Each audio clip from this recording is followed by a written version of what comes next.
السلام علیکم ورحمۃ اللہ وبرکاتہ۔ الحمد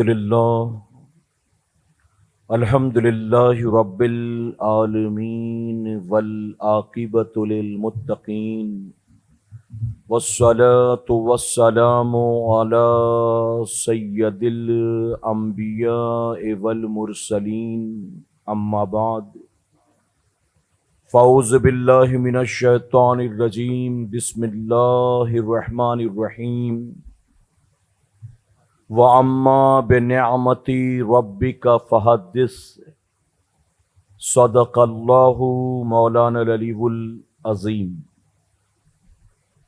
بادِ توحید کے متوالو، شمع رسالت کے پروانوں، آئیے سب سے پہلے ہم اور آپ نہایت ہی ادب اور احترام کے ساتھ اپنے اور ساری کائنات کے مرکز عقیدت جناب محمد الرسول اللہ صلی اللہ تعالی علیہ وسلم کی بارگاہ بے کس پناہ میں جس طرح سے میں آپ کو پڑھاؤں، میرے ساتھ مل کر پورا مجمع بآواز بلند، ہماری مائیں بہنیں بچیاں دھیمی آوازوں میں درود شریف کا نذرانہ پیش کر لیں۔ خواتین سے گزارش ہے کہ ان کی آوازیں اتنی بلند نہ ہوں کہ پردے کے اس پار موجود مردوں کے کانوں تک ان کی آواز پہنچے۔ درود شریف وہ بھی پڑھیں لیکن آواز بلند نہ ہو، اس بات کا خیال رکھیں۔ الصلاۃ والسلام علیک یا رسول اللہ، الصلاۃ والسلام علیک یا حبیب اللہ۔ ایک ساتھ مل کر پڑھنے کی کوشش کریں اور درود شریف صرف زبان سے نہیں بلکہ دل سے پڑھیں، پھر دیکھیں اللہ اس کی کیا برکتیں عطا کرتا ہے۔ الصلاۃ والسلام علیک یا نبی اللہ وعلی آلک واصحابک یا نور اللہ صلی اللہ تعالی علیہ وسلم۔ رب کعبہ کی بارگاہ میں دعا ہے، مولا اپنے حبیب صاحب لولاق صلی اللہ تعالی علیہ وسلم کے صدق و طفیل ہم تمام حاضرین اور سامعین کو تو دم واپسی تک حق کہنے، حق سننے اور اپنے حق والے بندوں کے دامن سے وابستہ رہنے کی توفیق نصیب فرما۔ ساتھ ہی بارگاہ رب العزت میں دعا ہے کہ میرے کریم ہم گناہ گاروں سیاہ کاروں کے دامن پر لگے گناہوں کے داغ دھبوں کو دور فرما، اور میرے کریم ہماری قیامت تک آنے والی تمام نسلوں کو اصحاب رسول اور آل رسول سے سچی پکی محبتوں کی توفیق نصیب فرما۔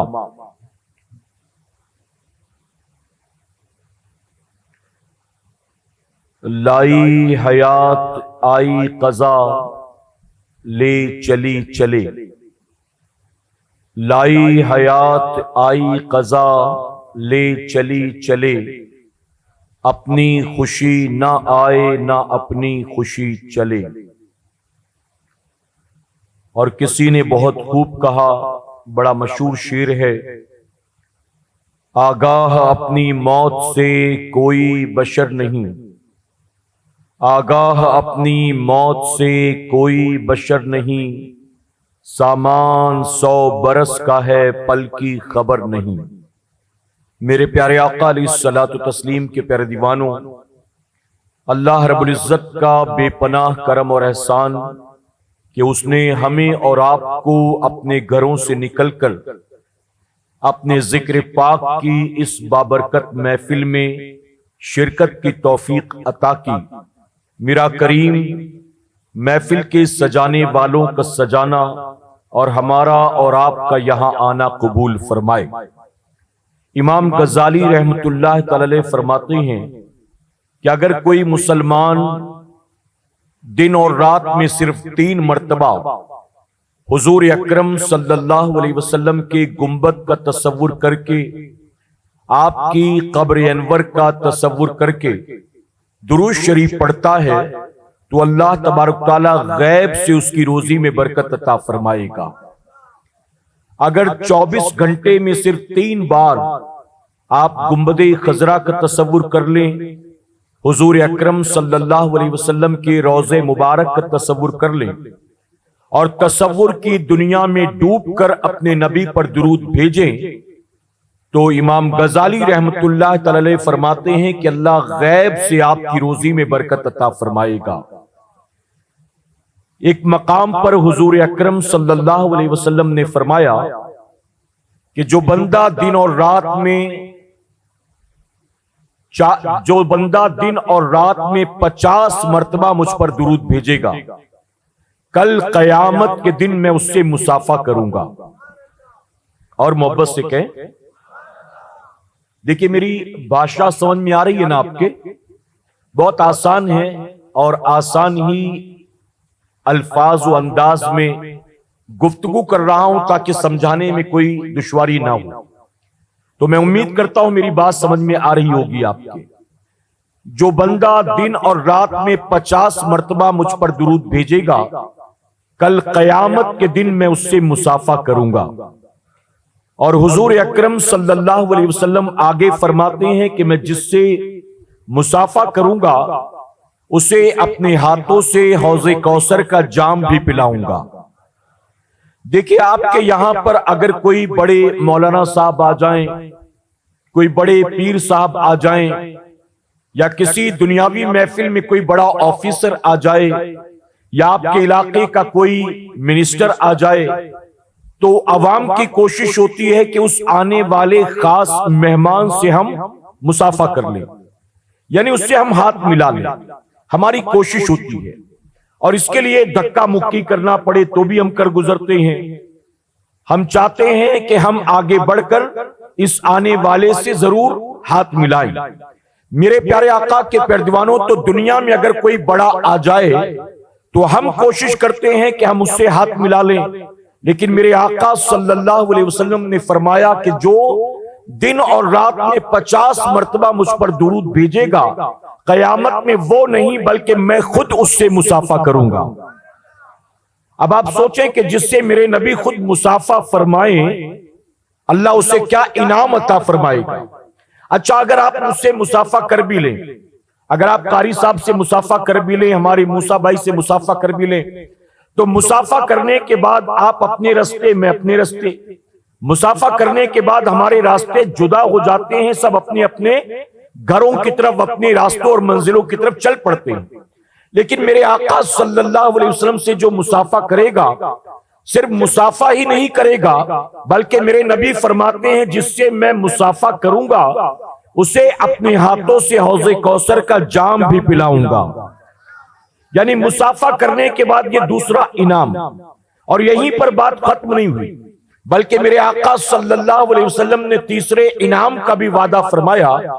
فرماتے ہیں جس سے میں مصافحہ کروں گا اسے اپنے ہاتھوں سے حوض کوثر کا جام پلاؤں گا، اور آگے فرماتے ہیں کہ جس کو حوض کوثر کا جام پلاؤں گا اس کی شفاعت کرا کے اسے اپنے ساتھ جنت میں لے کر جاؤں گا۔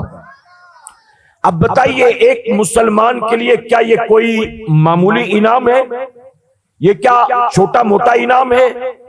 میرے پیارے آقا علیہ الصلوۃ والتسلیم کے پیروانوں، جس سے بڑا اس کائنات میں رب نے کسی کو پیدا ہی نہیں کیا، قیامت کے دن ان سے مصافحہ کرنے کا موقع ملے گا۔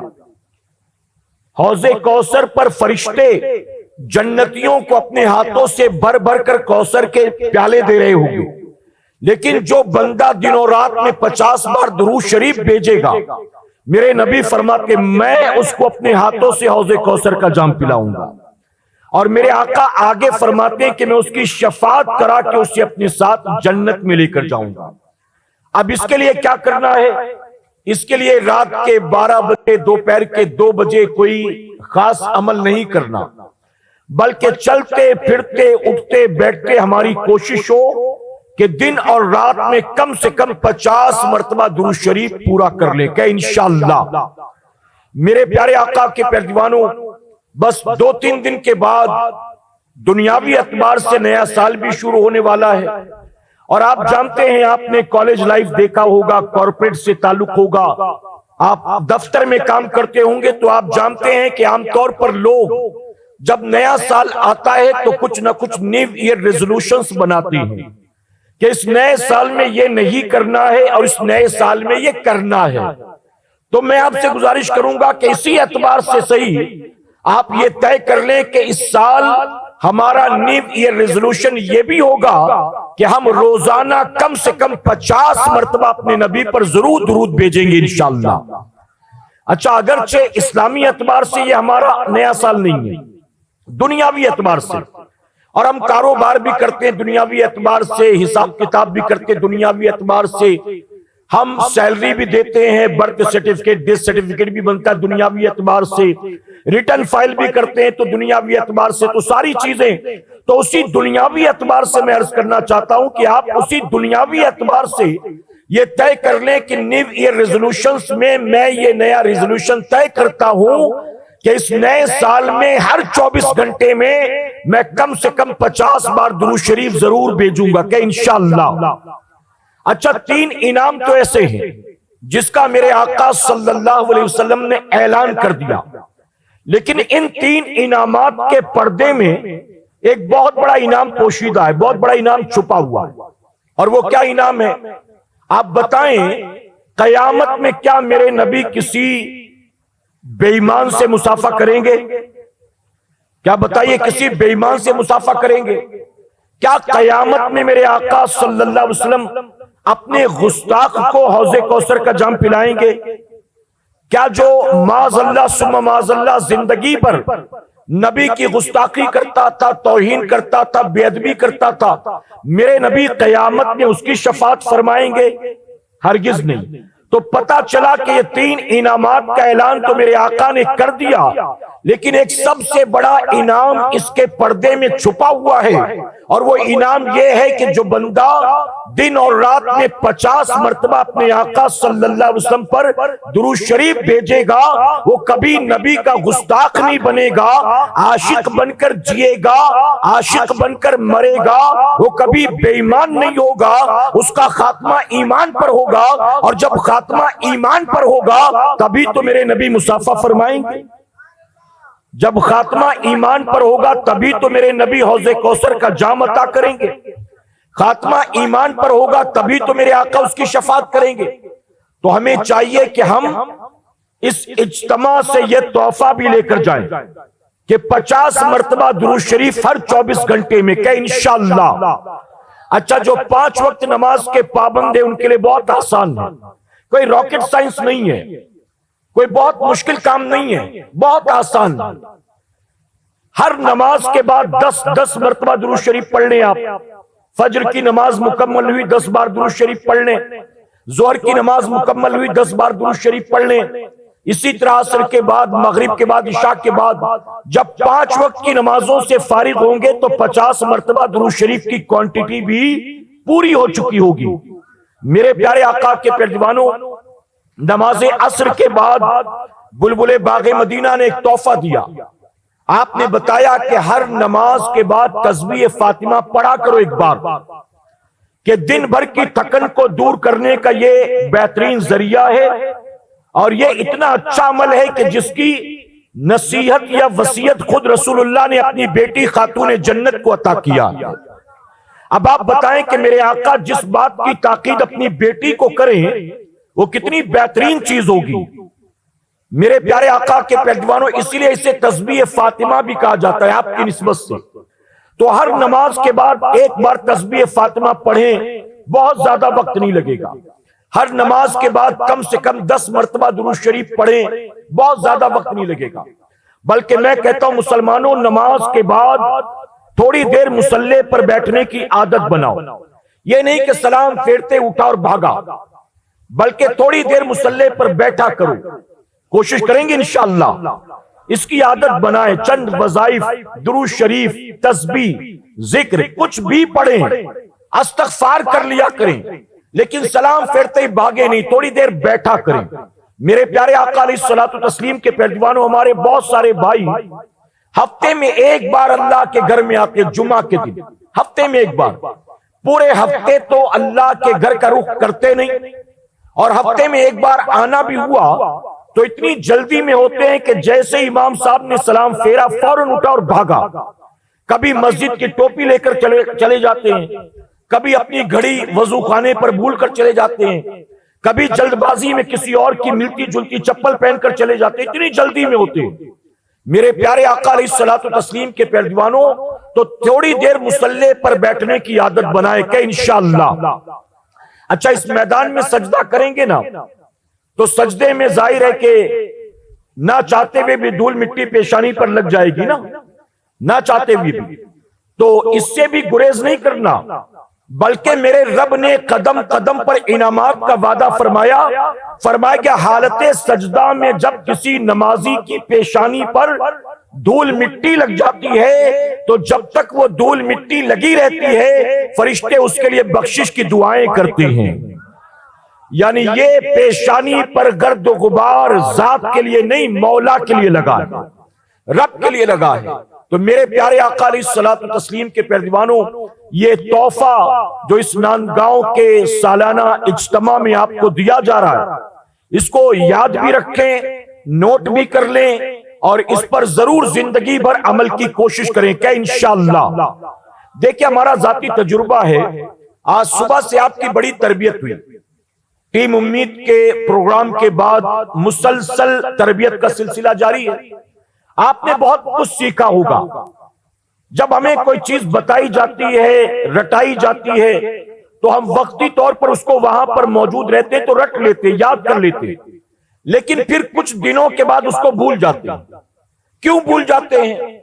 اگر صرف آپ نے رٹ لیا اور عمل کرنا شروع نہیں کیا تو آپ بھول جائیں گے، اور اگر آپ نے عمل کرنا شروع کر دیا تو میں منبر رسول پر موجود ہوں، ذمہ داری کے ساتھ کہتا ہوں، جتنی باتیں یہاں آپ کو بتائی جا رہی ہیں، اگر آپ نے اس پر عمل کرنا شروع کر دیا تو 2-4 مہینے کے بعد نہیں، 10 سال کے بعد بھی آپ کو یہ بات یاد رہے گی. آپ کو صرف وظیفہ یا عمل ہی یاد نہیں رہے گا، بلکہ آپ کو یہ ناندگاؤں کا اجتماع بھی یاد رہے گا.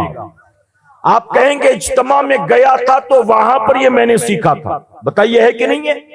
تو عمل کریں گے تو یہ چیزیں یاد رہیں گی، اور صرف رٹ کر چلے جائیں گے، عمل نہیں کریں گے تو ہفتے 10 دن 20 دن 1 مہینے میں بھول جائیں گے. تو عمل کی نیت سے یہ باتیں یاد کریں، عمل کی نیت سے یہ باتیں ذہنوں میں محفوظ کریں، اور عمل کی نیت سے آپ اسے اپنے موبائل میں نوٹ کر لیں کہ انشاءاللہ. میرے پیارے آقا کے پیروانوں، اب میں آپ سے کچھ سوال پوچھتا ہوں، اجازت ہے آپ کی؟ دیکھیں، جو آگے بیٹھے نا، اور وہ بھی زیادہ تر جانے پہچانے چہرے ہیں، وہی رسپانس کر رہے ہیں، اور شاید جو پیچھے بیٹھے ان کے لیے اجتماع پہلی بار ہے، وہ شاید اجتماع میں پہلی بار آئے ہیں فزیکلی، انہیں آئیڈیا نہیں ہے کہ یہاں پر ہوتا کیا ہے. میرے پیارے آقا علیہ الصلوۃ والتسلیم کے پیروانوں، میں گزارش کروں گا کہ جتنے لوگ بھی یہاں میدان میں موجود ہیں، میرے سوالوں کا سب کے سب ایک ساتھ جواب دینے کی کوشش کریں، اور خواتین بھی میرے سوال کا جواب دیں، لیکن آوازوں کو پست رکھیں جیسا کہ میں نے شروع میں ریکویسٹ کی ہے. میرے پیارے آقا کے پیروانوں، مجھے دل پر ہاتھ رکھ کر بتائیں، اس ساری کائنات کا خالق کون ہے؟ اور بلند آواز سے، اس ساری کائنات کا خالق کون ہے؟ اس ساری کائنات کا مالک کون ہے؟ زمین و آسمان کو پیدا کرنے والا کون؟ اور بلند آواز سے، جن کو نہیں پتا ہے کہ جواب دینا چاہیے، چونکہ لوگ دے رہے ہیں تو سن کر وہ بھی دیں. جیسے بلبل باغ مدینہ نے کہا نا، جب تک کوئی بات 2-4 بار نہ کہی جائے لوگ کہتے ہی نہیں ہیں. بلکہ میں تو کہتا ہوں کہ جب تک دنیا کے پیچھے بھاگتے ہم اتنے لالچی ہو گئے کہ جب تک کوئی فضیلت نہ بتائی جائے ہم سبحان اللہ بولنے کو بھی تیار نہیں ہوتے۔ اچھا، میرے سوال پر جتنے لوگوں نے اللہ کہا وہ خوش نصیب لوگ ہیں کہ رسول اللہ صلی اللہ علیہ وسلم نے فرمایا جب تک اللہ اپنے بندے کا پہلی بار اللہ کہنا قبول نہیں کرتا تب تک اسے دوسری بار اللہ کہنے کی توفیق ہی نہیں دیتا ہے۔ اور محبت سے کہیں، اب جتنوں نے کہا ہے نا ان سب کے نام کا ایک درخت جنت میں لگا دیا گیا ہے۔ جتنوں نے اب کہا ہے نا ان سب کے نام اعمال میں 10 نیکیاں لکھ دی گئی ہیں۔ جتنوں نے کہا ہے نا ان سب کے 10 گناہوں کو معاف کر دیا گیا ہے۔ پیچھے والے بالکل ریلیکس موڈ میں آئے کہ اس سال دیکھ لیں گے اگلے سال بولیں گے، چلو کوئی بات نہیں، اس سال سیکھ لیں، کم سے کم اگلے سال تو بولیں گے۔ اور جو لوگ الحمدللہ اس سے پہلے جو لوگ راجہ پور کے اجتماع میں آتے رہے ان کو بتانا نہیں پڑتا ہے کہ سبحان اللہ یہاں بولنا چاہیے، یہاں الحمدللہ کہنا چاہیے، نعت خواں جب کوئی نعت شریف پڑھے تو داد دینا چاہیے، ان کو نہیں بتانا پڑتا، چونکہ وہ اجتماع میں آتے آتے الحمدللہ ماحول سے وابستہ ہو گئے۔ جو لوگ راجہ پور کے اجتماع میں کنٹینیو آتے رہے، جو لوگ دیوگڑھ کے اجتماع میں آئے تھے، جو اس گاؤں کے ہیں شاید وہ وہاں نہ پہنچے ہوں تو ان کے لیے نیا تجربہ ہے، باقی جو آتے رہے ہیں وہ میرا ساتھ دیں گے کہ انشاءاللہ۔ تو میرے نبی نے فرمایا کہ جب تک اللہ اپنے بندے کا پہلی بار اللہ کہنا قبول نہیں کرتا تب تک دوسری مرتبہ اللہ کہنے کی توفیق ہی نہیں دیتا ہے۔ پتہ چلا اگر کسی نے 10 بار اللہ کہا، اللہ اللہ اللہ 10 بار کسی نے اللہ کہا تو یہ اس بات کی گارنٹی ہے کہ رب نے 9 بار اللہ کہنا قبول کر لیا، اس لیے اللہ نے 10ویں بار اللہ کہنے کی توفیق عطا کر دی۔ اچھا، ہمیں تو کہنا پڑتا ہے بولو سبحان اللہ، بولو الحمدللہ۔ میرے نبی کی محفل میں ایک صحابی بیٹھتے تھے، وہ دائیں بائیں دیکھتے ہی نہیں تھے، آگے پیچھے کی فکر ہی نہیں کرتے تھے، کوئی بولے نہ بولے میرے نبی کی زبان سے نکلنے والے ہر جملے پر وہ سبحان اللہ کہتے تھے، ہر بات پر سبحان اللہ کنٹینیو ان کا جاری رہتا تھا۔ ایک مرتبہ میرے آقا مسکرا کر فرماتے ہیں کہ تم مجھے داد دیتے ہو اور تمہارے داد دینے پر فرشتے تمہیں داد دیتے ہیں، یعنی تم میری باتیں سن کر سبحان اللہ کہتے ہو اور تمہارے سبحان اللہ کہنے پر فرشتے سبحان اللہ کہتے ہیں۔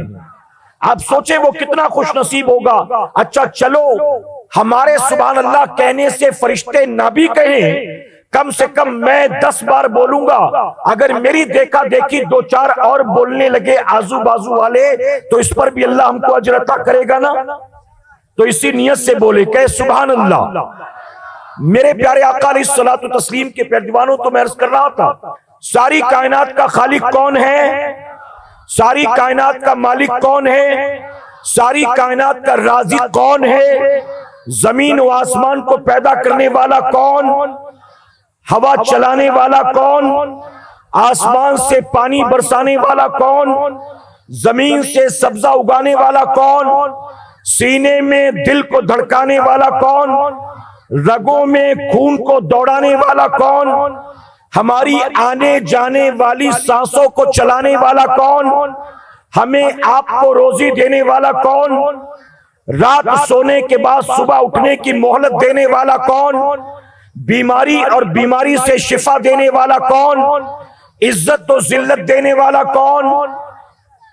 میرے پیارے آقا کے پیروانوں، آپ نے یہ اعلان کیا کہ خالق بھی اللہ ہے، مالک بھی اللہ ہے، رازق بھی اللہ ہے، جو کچھ میرے پاس ہے سب اللہ نے دیا ہے، جو کچھ مجھے ملے گا وہ مولا ہی دینے والا۔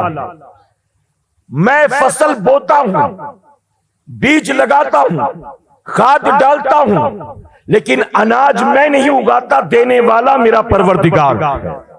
میں صبح نکلتا ہوں روزی تلاش کرنے، دن بھر بھٹکتا ہوں اور مجھے روزی دینے والا اللہ تبارک و تعالیٰ۔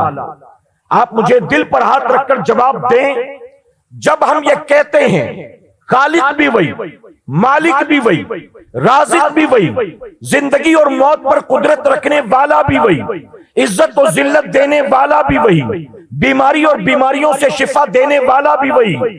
جب ہم اس بات کی گواہی دیتے ہیں تو اس گواہی کے بعد بھی ہم اس کی نافرمانی کیوں کرتے ہیں؟ ہم اس کے منع کردہ کام کیوں کرتے ہیں؟ اگر ہم نے اسے خالق مانا، ہم نے اسے مالک مانا، تو ہمیں چاہیے کہ ہم اس کی ہر بات کو مانیں۔ جس چیز کو رب نے حرام کہا اس کو حرام جانے، جس چیز کو رب نے حلال کہا اس کو حلال جانے، جس کام کو کرنے کا رب نے حکم دیا وہ کام کریں، اور جس سے بچنے کا حکم دیا اس سے بچیں۔ میرے پیارے آقا کے پیروانوں، آج مسلمانوں کی اکثریت کا حال یہ ہے، اللہ کی وحدانیت کا انکار نہیں کرتا، خالق و مالک و رازق مانتا ہے، لیکن اس کی باتوں کو نہیں مانتا ہے، اس کی فرما برداری نہیں کرتا۔ آپ جانتے ہیں ایک مرتبہ اللہ کے خلیل سیدنا ابراہیم علیہ السلام، ابراہیم علیہ السلام کی عادت تھی آپ کبھی بنا مہمان کے کھانا نہیں کھاتے تھے۔ جب بھی دسترخوان پر بیٹھتے کسی نہ کسی کو دعوت دے کر ساتھ بٹھاتے تھے، آپ کی عادت تھی۔ اور لوگوں کو کھلانا یہ انبیاء کی سنت مبارکہ ہے، لوگوں کو کھلانا امام الانبیاء کی سنت مبارکہ ہے، اور لوگوں کو کھلانا یہ اولیاء اکرام کا کام ہے، ان کا عمل ہے۔ میرے پیارے آقا علیہ الصلوۃ والتسلیم کے پیروانوں، بلکہ سیدنا سرکار غوث اعظم نے فرمایا، میں نے اعمال کے دفتر کو الٹ پلٹ کر دیکھا، فرائض و واجبات کے بعد سب سے بڑی نیکی جو مجھے نظر آئی وہ بھوکوں کو کھانا کھلانا ہے، بھوکوں کو کھانا کھلانا۔ آپ سوچیں کتنا اچھا عمل۔ ابراہیم علیہ السلام کبھی اکیلے کھانا نہیں کھاتے تھے، ہمیشہ کسی نہ کسی کو دعوت دے کر بلاتے، دسترخوان پر ساتھ بٹھا کر کھاتے۔ کبھی کبھی ایسا ہوتا کہ کوئی مہمان نہ ملتا تو تلاش کرتے کرتے اپنے ملک کی سرحد تک پہنچ جاتے تھے، کسی مسافر کو دعوت دے کر لایا کرتے تھے۔ ایک مرتبہ ابراہیم علیہ السلام ایک آدمی کو دعوت دے کر لے آئے، اسے دسترخوان پر بٹھایا، ہاتھ دھلایا، سامنے کھانا رکھا۔ اب اس بندے نے پہلا لقمہ اٹھایا، ان قریب تاکہ منہ میں داخل کر لیتا، اللہ کے خلیل نے اس کا ہاتھ پکڑا، اس کا ہاتھ روکا۔ اس نے کہا کیا ہوا؟ ابراہیم علیہ السلام فرماتے ہیں کہ جس رب کی دی روزی کھانے چلا ہے، کم سے کم اس کا نام تو لے لے، کم سے کم روزی دینے والے رب کا نام لے، بسم اللہ تو پڑھ۔ اس نے وہ برتن میں دوبارہ کھانا رکھ دیا، اور کھانا رکھ کر کہتا ابراہیم تو نے تو صرف کھانا کھانے کے لیے بلایا تھا، مجھے نہیں پتا تھا کہ تو یہاں بلا کر یہ سب کرے گا۔ اے ابراہیم تو چاہتا ہے کہ میں کھانے سے پہلے تیرے رب کا نام لوں؟ میں تیرے رب کا نام کیوں لوں؟ میں تیرے رب کا ماننے والا نہیں ہوں۔ ابراہیم علیہ السلام نے جب یہ سنا، اللہ کے نبی کو جلال آ گیا۔ آپ نے فرمایا اللہ کی دی روزی کھائے گا اور اس کا نام نہیں لے گا، اٹھ یہاں سے، چل نکل۔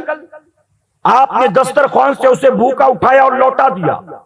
وہ بندہ مایوس، مسافر مایوس جاتے جاتے کہتا ہے اللہ کے نبی اگر پتا ہوتا کہ آپ میرے ساتھ ایسا کریں گے تو میں کبھی نہیں آتا۔ بیچارہ مایوس ہو کر چلا گیا۔ ابھی چند قدم گیا تھا کہ جبرائیل علیہ السلام ابراہیم علیہ السلام کی خدمت میں حاضر آتے ہیں، سلام کرتے ہیں، اور سلام کر کے سوال کرتے ہیں اللہ کے نبی رب فرماتا ہے کہ میرے خلیل سے پوچھو بھوکے مسافر کو میرے خلیل نے دسترخوان سے بھوکا کیوں اٹھا دیا، اسے کھانا کیوں نہیں کھلایا؟ تو جانتے ابراہیم علیہ السلام کیا جواب دیتے؟ ابراہیم علیہ السلام جواب دیتے جبرائیل تو نے دیکھا تو صحیح، میں اسے کھانا کھانے دیتا، لیکن شرط یہ تھی کہ کھانے سے پہلے وہ میرے رب کا نام لیتا۔ اے جبرائیل وہ میرے رب کا دیا رزق کھانا چاہتا ہے لیکن اس کا نام لینا نہیں چاہتا، تو جو میرے رب کا نام نہیں لے گا میں اسے کھانے نہیں دوں گا، اسی لیے میں نے اس کو واپس لوٹا دیا۔ جانتے ہو جبرائیل علیہ السلام کیا عرض کرتے ہیں؟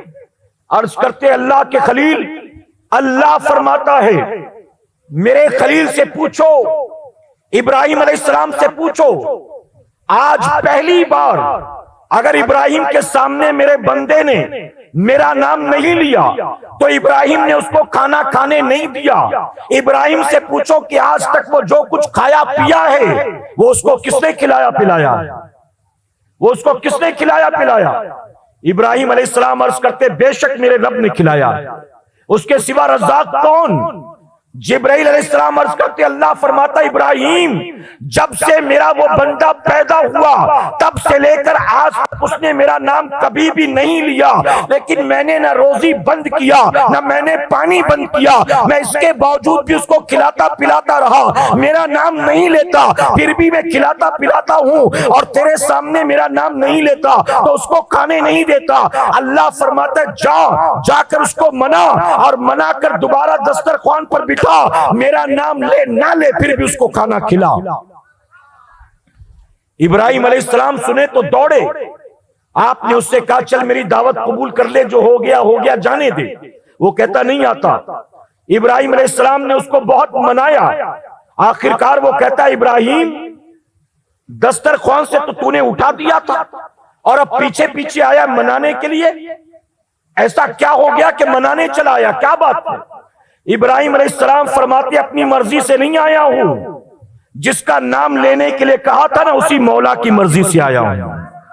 تو جس کا نام لینے کو تیار نہیں ہے اسی نے مجھے بھیجا ہے تجھے منانے کے لیے. آپ جانتے ہو وہ شخص کسی بھی مذہب کا ماننے والا ہو، وہ شخص کہتا ابراہیم ارے میں اس کا نام لینے کو تیار نہیں، اور وہ اپنے نبی کو مجھے منانے کے لیے بھیجتا ہے. یقیناً اس کے سوا کوئی عبادت کے لائق ہو ہی نہیں سکتا. ابراہیم کھانا بعد میں کھاؤں گا، تیرا کلمہ پہلے پڑھوں گا. میرے پیارے آقا کے پہلوانوں پتہ چلا صرف ایمان والوں ہی کو اللہ نہیں کھلاتا پلاتا، سمندر میں رہنے والی مچھلیوں کو بھی وہی پالتا ہے، بلوں میں رہنے والی چیٹیوں کو بھی وہی کھلاتا ہے، آسمان میں اڑنے والے پرندوں کو بھی وہی پالتا ہے. بلکہ صوفیاء نے فرمایا اماوس کی کالی رات میں کالے رنگ کے پہاڑ پر، کالے رنگ کی مٹی میں، کالے رنگ کی غار میں جب کالے رنگ کی چیٹی کو چلتی ہے اللہ اسے بھی دیکھتا ہے، اللہ اس کے پیروں کی آہٹ کو بھی سنتا ہے، اور اللہ اس چیٹی کے حصے کی روزی اسے وہیں پر عطا فرماتا ہے. موسیٰ علیہ السلام کی خدمت میں موت کا فرشتہ آیا. موسیٰ علیہ السلام نے فرمایا کیسے آنا ہوا؟ اس نے کہا آپ کی واپسی کا وقت آ گیا، آپ کی روح قبض کرنے آیا ہوں. موسیٰ علیہ السلام نے فرمایا کہ تھوڑی دیر رک جا، ٹھہر جا، مجھے گھر جانے دے، بیوی بچوں سے ملاقات کر لینے دے، انہیں کچھ نصیحت و وصیت کر لینے دے. موت کے فرشتے نے کہا اس کا اختیار میرے پاس نہیں، میں کسی کو مہلت دینے کی طاقت نہیں رکھتا، یہ پاور میرے پاس نہیں. آپ اللہ کی بارگاہ میں عرض کریں. موسیٰ علیہ السلام نے اللہ کی بارگاہ میں عرض کیا مولا میں اس سے مہلت مانگتا ہوں، یہ مہلت دینے کو تیار نہیں، تو مجھے تھوڑی سی مہلت عطا کر دے تاکہ آخری بار اپنے بیوی بچوں سے ملاقات تو کر لوں. اللہ نے فرمایا جا اے موسیٰ میں نے تجھے مہلت دی.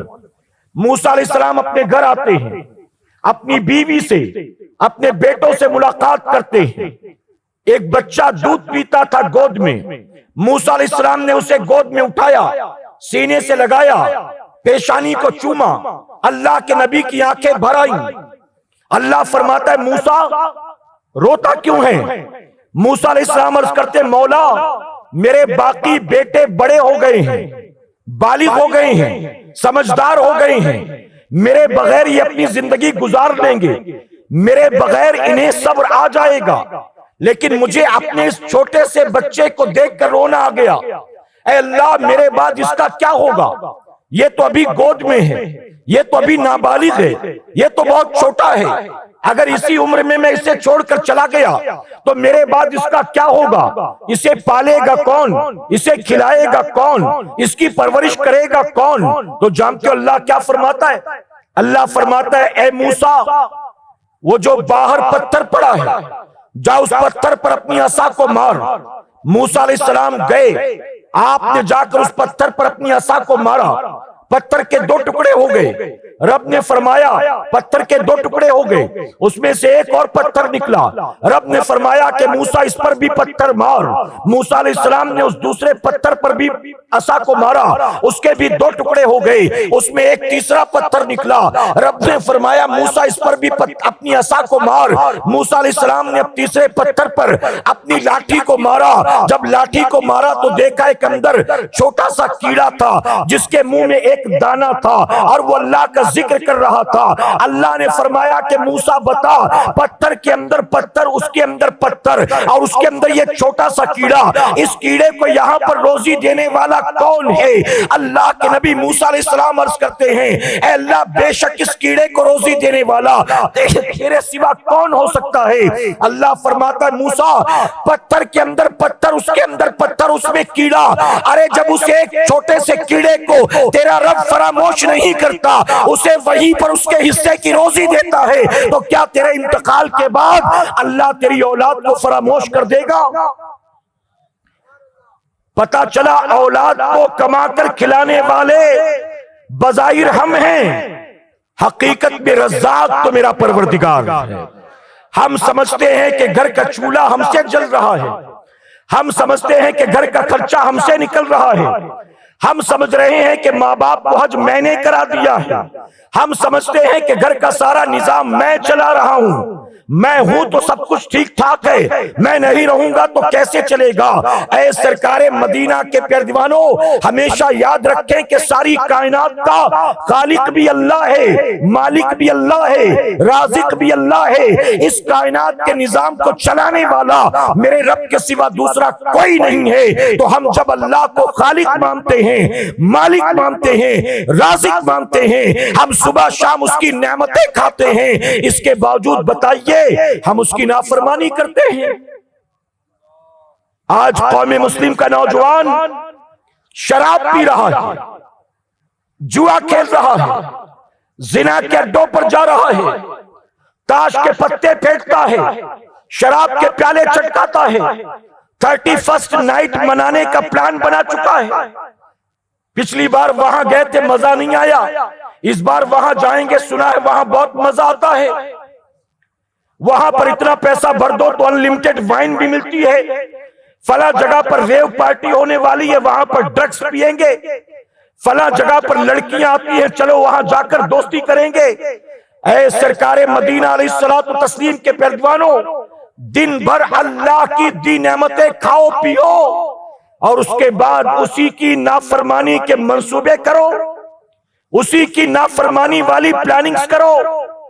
آپ ذرا سوچو، میں کبھی کبھی کہتا ہوں مسلمانوں، ہم آفس میں بیٹھے ہیں، ہم مشین پر بیٹھے ہیں، ہم فیکٹری میں بیٹھے ہیں، ہم گھر میں بیٹھے ہیں، آئی پی ایل کی وجہ سے ظہر پڑھنے نہیں گئے، سیریل کی وجہ سے عشاء پڑھنے نہیں گئے، کام کا لوڈ زیادہ تھا، مسجد میں نماز پڑھنے نہیں جا سکا، دنیاوی کاروبار میں الجھا رہا، اللہ کے گھر سے منادی آواز دیتا رہا، حی علی الصلاۃ، حی علی الفلاح، آؤ سلامتی کی طرف، آؤ کامیابی کی طرف۔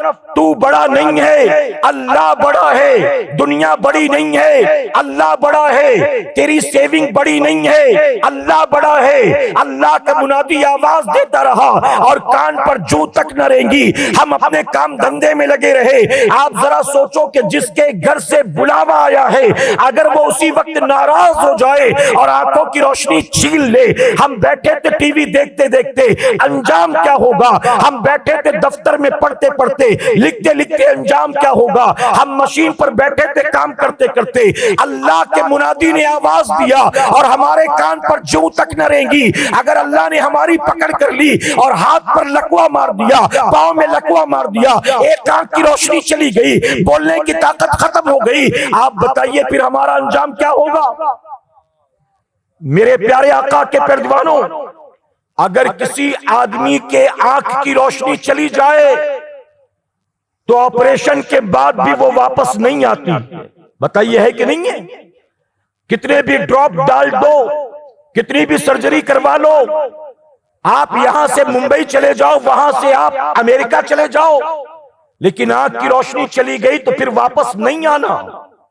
آپ ذرا سوچو، ہمارے جسم کے اندر رگوں کا جال اللہ نے بچھایا ہے، جسم کے اندر رگوں کا جال اللہ نے بچھا دیا.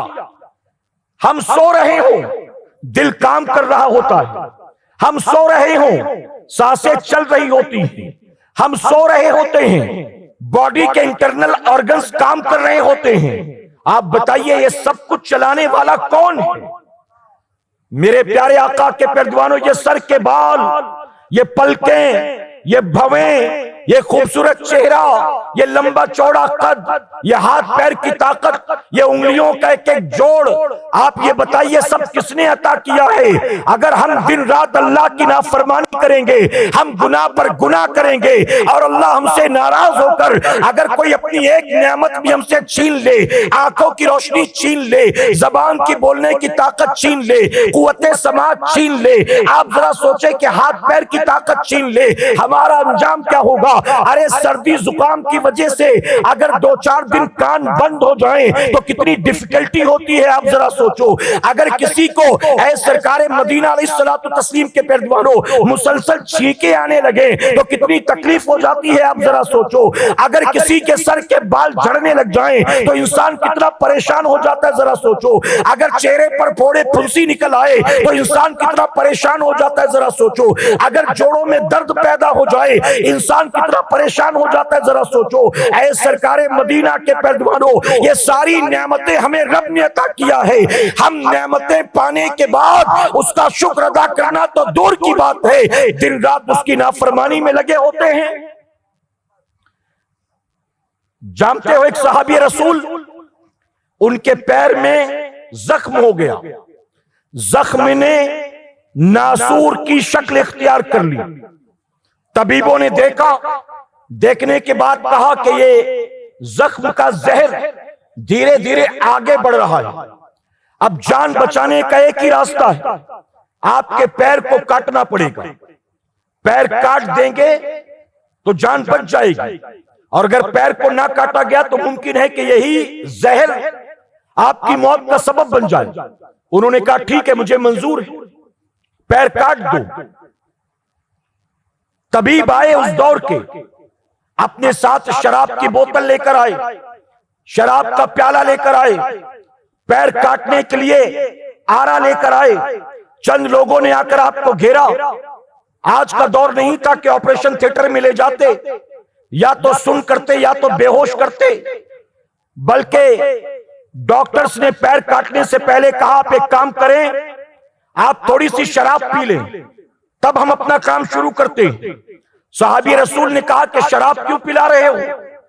تو کہا اس کی وجہ یہ کہ شراب پیئیں گے نشہ طاری ہو جائے گا، اور نشے میں جب آپ کا پیر کاٹیں گے تو اتنی تکلیف نہیں ہوگی، ہوش و حواس میں کاٹیں گے تو درد زیادہ ہوگا، ہو سکتا ہے کہ برداشت نہ کر سکے، ہو سکتا ہے کہ جان بچانا مشکل ہو جائے. وہ کہتے ہیں کہ نہیں، تم ایک کام کرو، ایسے ہی میرا پاؤں کاٹو، میں شراب نہیں پیتا. طبیب جو اس دور کے تھے، آپ سوچیں کہ صحابی کا علاج کرنے والے یا تو صحابی رہے ہوں گے یا تو تابعی تو رہے ہوں گے کم سے کم. انہوں نے کہا شراب شوقیہ نہیں پلا رہے ہم آپ کو، علاج کے طور پر جان بچانے کے لیے تھوڑی سی پی لیجئے تاکہ پیر آسانی سے کاٹ سکے. تو جانتے انہوں نے کیا جواب دیا تھا؟ کاش ہمیں ان کا یہ جواب یاد ہوتا، کاش 31 نائٹ منانے والے مسلمان نوجوان لڑکے لڑکیوں کو صحابی رسول کا یہ میسج یاد ہوتا یا ان تک پہنچا ہوتا. وہ صحابی کہتے ہیں اللہ اور اس کے رسول صلی اللہ علیہ وسلم نے جس چیز کو حرام قرار دے دیا ہے، میں مرنا تو گوارا کر سکتا ہوں لیکن اس چیز کو کبھی اپنے ہونٹوں سے لگانا گوارا نہیں کر سکتا ہوں. تم میرا پاؤں کاٹو، جان جاتی ہے تو جائے، میں مرنا گوارا کرتا ہوں، شراب پینا گوارا نہیں کرتا. آخرکار ان کے پیر کو کاٹنے کا پروسیس شروع کیا گیا. پیر پھیلا کر بیٹھے، دونوں طرف ڈاکٹر بیٹھتے، ہاتھ میں آرا لے کر آرے کو چلاتے ہیں ان کے پاؤں پر. جب تک برداشت کر سکتے تھے کیا. آرے نے پہلے اوپر کی چمڑی کاٹی، جلد کو کاٹنے کے بعد آرا گوشت تک پہنچا. تکلیف بڑھتی چلی جا رہی ہے، پسینہ جاری ہو گیا، یہاں تک کہ جب گوشت کی پرتیں کٹ رہی تھی تو درد کی تاب نہ لا سکے، ان پر گشی تاری ہو گئی، بے ہوش ہو کر زمین پر آ گئے۔ اب جیسے ہی بے ہوش ہوئے تو ڈاکٹروں نے کہا اس سے پہلے کہ ہوش میں آئیں تیزی کے ساتھ ان کے پیر کو کاٹو۔ اب گوشت کی تمام پرتیں کاٹ دی جاتی ہیں، اس کے بعد یہ آرا ہڈی تک پہنچتا ہے، اس کے بعد ہڈی پر یہ آرا چلایا جاتا ہے، یہاں تک کہ ہوش میں آنے سے پہلے ان کے پاؤں کو کاٹ کر جسم سے جدا کر دیا جاتا ہے، پھر چہرے پر پانی کا چھڑکاؤ کیا جاتا ہے۔ جب ہوش میں آتے ہیں، ہوش میں آنے کے بعد کہتے ہیں الحمدللہ الحمدللہ۔ لوگ حیران تھے کہ پاؤں کٹ گیا، آہو بکا نہیں کرتے، شکوہ شکایت نہیں کرتے، بلکہ الحمدللہ کہتے ہیں۔ وہ صحابی کہتے ہیں میرا کٹا ہوا پاؤں کہاں ہے، مجھے پاؤں دکھاؤ۔ ابھی زخم تازہ تھا، خون بہ رہا تھا، تکلیف کی شدت تھی، کہتے ہیں میرا پاؤں مجھے دکھایا جائے۔ ان کا کٹا ہوا پاؤں لا کر سامنے رکھا گیا، اپنے کٹے ہوئے پیر کو ہاتھ میں اٹھاتے ہیں، آسمان کی طرف بلند کرتے ہیں اور بلند کر کے کہتے ہیں الحمدللہ الحمدللہ۔ لوگ پریشان ہیں کہ تم روتے نہیں ہو بلکہ شکر ادا کرتے ہو، آخر شکر کس بات کا ادا کرتے ہو؟ تو جانتے ہو کیا کہتے ہیں؟ کہتے ہیں شکر اس بات پر ادا کرتا ہوں یہ پاؤں کٹ کر میرے بدن سے الگ تو ہو گیا ہے، لیکن اللہ رسول نے جہاں جانے سے منع کیا تھا یہ پاؤں کبھی اس طرف گیا نہیں ہے، میں اسی پر اللہ کا شکر ادا کرتا ہوں۔ آپ سوچئے پاؤں حرام راستے کی طرف، حرام کاری کے اڈوں کی طرف، اللہ رسول کی نافرمانی کی طرف جائیں، اس سے بہتر ہے کہ وہ پاؤں کو کٹنا پسند کرتی تھی، کٹ جائے بہتر ہے۔ کبھی اللہ رسول کی نافرمانی کی طرف، اللہ اکبر۔ ایک بزرگ کے تعلق سے آتا ہے، وہ زندگی بھر مسجد میں بیٹھ گئے معتکف بن کر، ہمیشہ اللہ کی عبادت، اللہ کبھی بھی مسجد سے باہر نہیں نکلے سوائے ضروریات کے۔ میرے پیارے آقا علیہ الصلوۃ والتسلیم کے پیروانوں، تو میں عرض کر رہا تھا کہ ان اللہ والوں کی یہ تمنا ہوتی تھی کہ پیر کٹتا ہو تو کٹ جائے، لیکن کبھی اس راستے پر نہ چلے جس راستے پر جانے سے اللہ اور اس کے رسول صلی اللہ علیہ وسلم نے منع فرمایا۔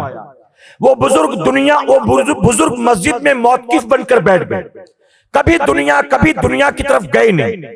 ایک دن اچانک کوئی کام یاد آیا، اس کام کے لیے انہوں نے مسجد کے باہر قدم نکالا۔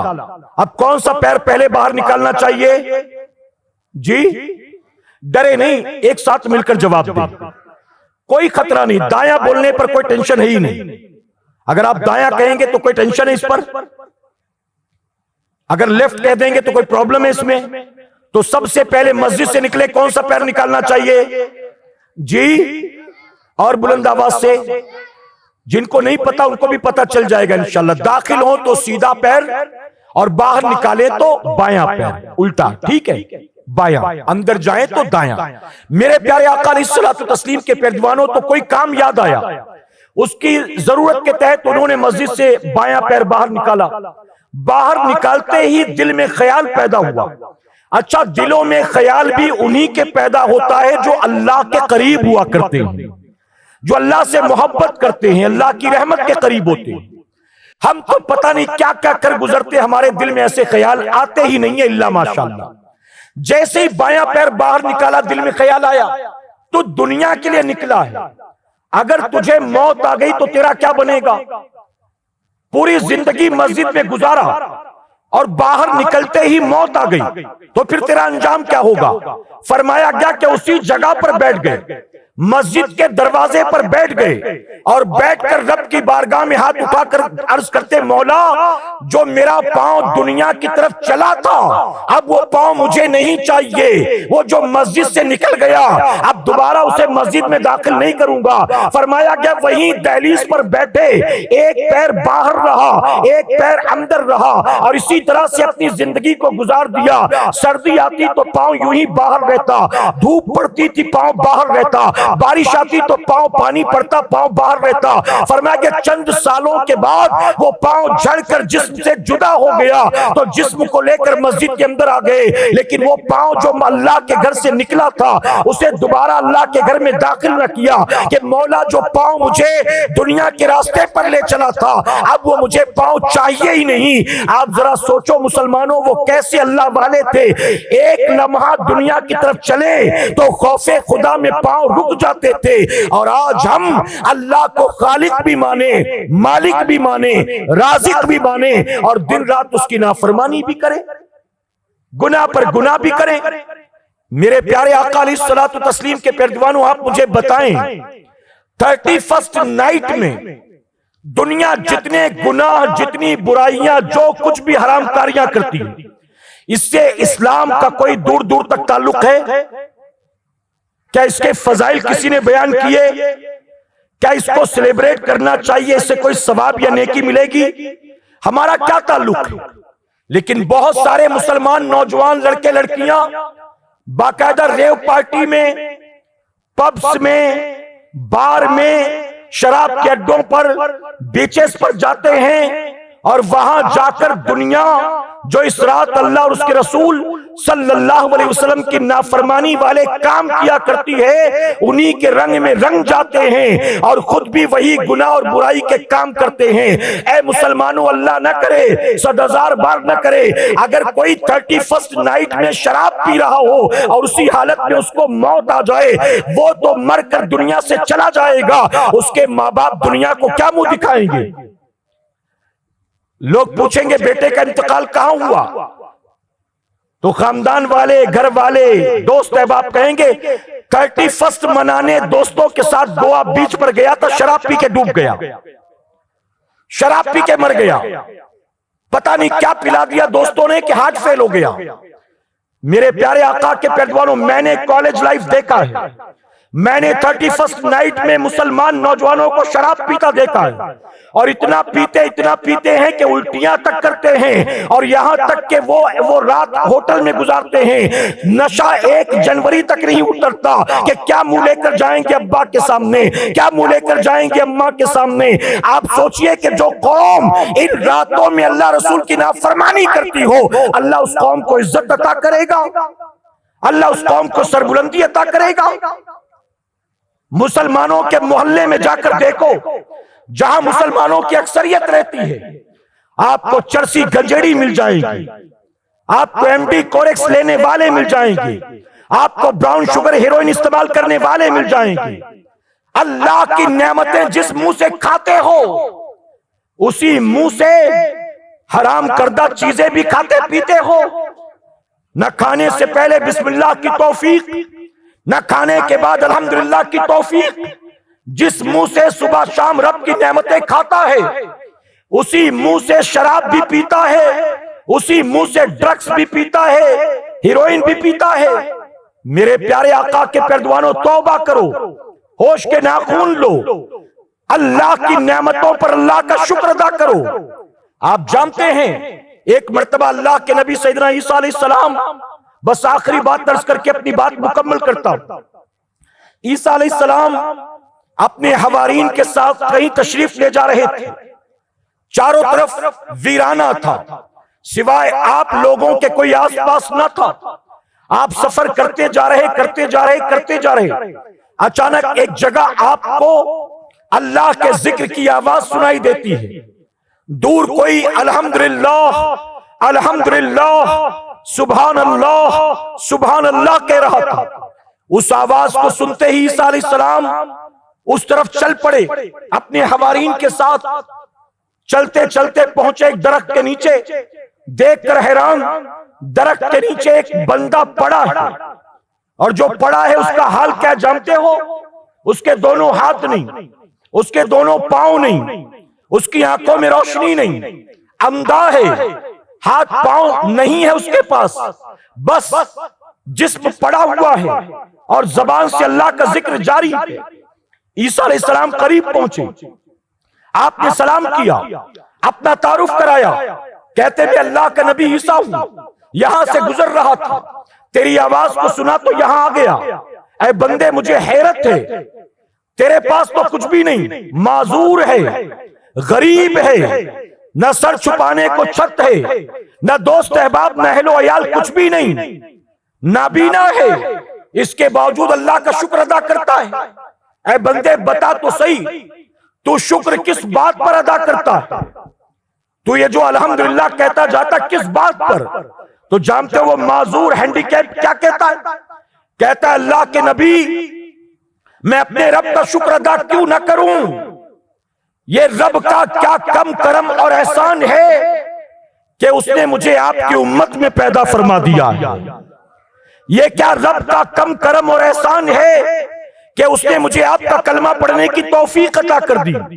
یہ رب کا مجھ پر کیا کم کرم اور احسان ہے کہ اس نے میرے منہ میں زبان رکھی اور زبان کو ذکر کی توفیق دی۔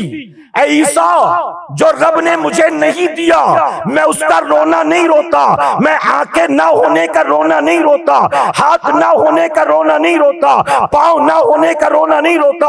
ارے جو رب نے دیا ہے میں تو اس پر رب کا شکر ادا کرتا ہوں۔ اگر میں شکر ادا نہ کروں جو رب نے دیا ہے، اگر مجھے وہ بھی نہ دیتا تو میں کیا کر لیتا؟ اسی لیے عیسیٰ جو نہیں ملا میں اس کا رونا نہیں روتا، جو رب نے دیا ہے میں اس پر رب کا شکر ادا کرتا ہوں۔ میں ناشکروں میں اپنا شمار نہیں کرانا چاہتا، میں شکر گزار بندوں میں اپنا شمار کرانا چاہتا ہوں۔ اور صوفیہ فرماتے ہیں اللہ کی نعمتوں میں برکت کا مول منتر کیا ہے جانتے ہو؟ اللہ کی نعمتوں میں برکت چاہتے ہو تو فرمایا کہ اللہ کی نعمتوں کا شکر ادا کرو، تم جتنا شکر کرو گے اللہ اتنی نعمت میں برکت عطا فرمائے گا۔ تم شکر تو کرو، تم تو نعمتیں پانے کے بعد نافرمان بن گئے، تم تو نعمتیں پانے کے بعد باغی بن گئے، تم تو نعمتیں پانے کے بعد اس کی نافرمانی پر آمادہ ہو گئے۔